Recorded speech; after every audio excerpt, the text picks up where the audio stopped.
Hello and welcome back to another Bad Movie Reviews review hosted by your favourite adrenaline hothead. Those two things are incorrect. Ben from Down Under from Bad Movie Reviews, and I am reviewing a film I've been looking forward to for a long time, and that is none other than F1 the movie. Reason being, I'm a big fan of F1. Obviously, being from Australia, it is almost impossible to watch at any normal time.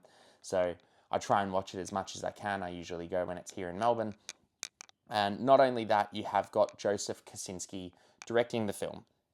Now, if you're not familiar, Joseph Kosinski did direct Top Gun Maverick, which was one of my favourite films of 2022, the film that, saved cinema, as people say.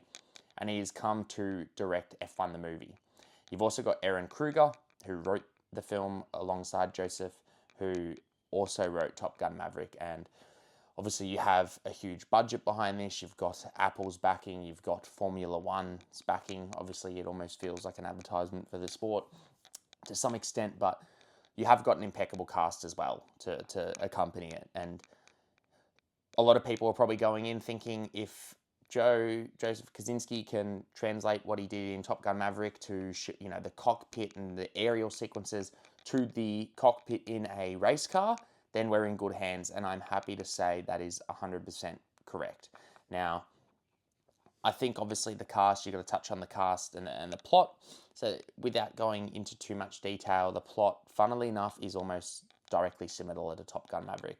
It is very formulaic. It is a rundown race car driver who has basically been brought in to help a failing F1 team and to kind of mentor the incredibly arrogant, hotshot young teammate in Damson Idris, who is phenomenal in this movie. He's great. He's perfectly kind of shows off that arrogance. He perfectly shows off that, even though he hasn't won anything particularly, he's incredibly arrogant, but also somewhat charming. And obviously Brad Pitt, you kind of know what you're getting with him. I think he is really, really good in this film, obviously accompanied by Javier Bardem, who plays the team owner. And then you've also got Kerry Condon, who had one of my favourite performances of 2021, I think it was, or 2023, I can't remember, Banshees of Inisherin. She is also fantastic, who is the engineer, basically, behind the car. Now, overall, cinematography, the film itself, you're probably thinking, how are the race sequences? This film is genuinely exhilarating. The sequences are done so incredibly well. They've obviously got multiple different cameras attached to the livery of the car and the seamless editing within that as well. It's a testament to the fact that I didn't know what was CGI or visual effects and what wasn't. And it was so incredibly well done.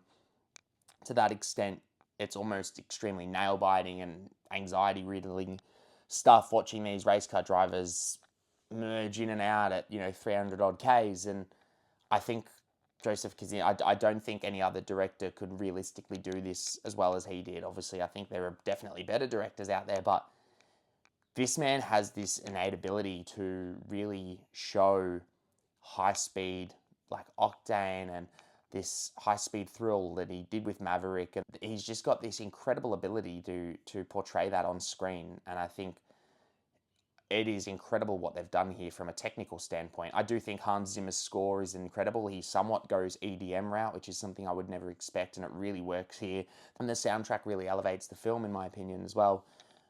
And it does feel somewhat like 2000s blockbuster, where you have all this, like, these huge singers coming together to do a soundtrack for a film, which you generally don't see that often for new music anyway. You've obviously got films that might formulate a soundtrack for it, but I had a genuine ball with this. Now, in saying that, I am a lover of F1.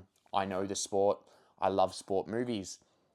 I am genuinely intrigued to see how it would go for someone who might not necessarily like sport movies, or doesn't, even if they like sport movies, doesn't necessarily know much about F1. Because I will say, I think what didn't sort of have this film be in the upper echelon of sports films. You've got Challengers that came out recently, which obviously portrayed a sport. You've got Moneyball, which is a classic. You've got these sports films which would really hold up even if you don't know. And I think this film definitely has that ability to be in that upper echelon of sports film. I am just curious because as I said, this probably where this film is let down a little bit is this formulaic story.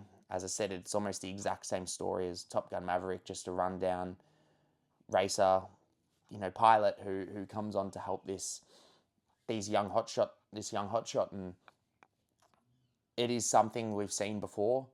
Um, I do think it is elevated due to the directing and the cast as well. If it, Brad Pitt's incredibly charismatic. He's this old cool guy, which you kind of have come to expect with an actor of his caliber. And I do wonder if it'll sit well with audiences that aren't that familiar. So if you're not familiar with F1 or not a big fan of sports movies, but you have seen it, comment below. I'd love to know your thoughts.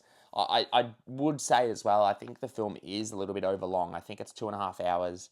However, probably hard because some of the races are almost exactly the same, but they do kind of, the whole plot of the film is it comes in, halfway through and starts off at Silverstone. So it's already outlaid and outlined how many races are left. So it's somewhat difficult to kind of cut in between that. But I would have loved, some more connection and backstory to some of these characters and, to kind of get it in dribs and drabs. But for a 2.5 hour long film, I think they know that most people are coming for the action and the racing. So it 100% delivers on that point. But yeah, I'd love to know if you're not familiar with F1 or not a big sports film fan and you have seen it, comment below, let me know what you think. Otherwise, even if you are a sports fan or F1 fan, I'm probably going to say you will love this. I had an absolute ball. I will say go see it in IMAX. It is definitely worth it. I saw it at the IMAX here in Melbourne, and it definitely makes use of that expanded ratio. So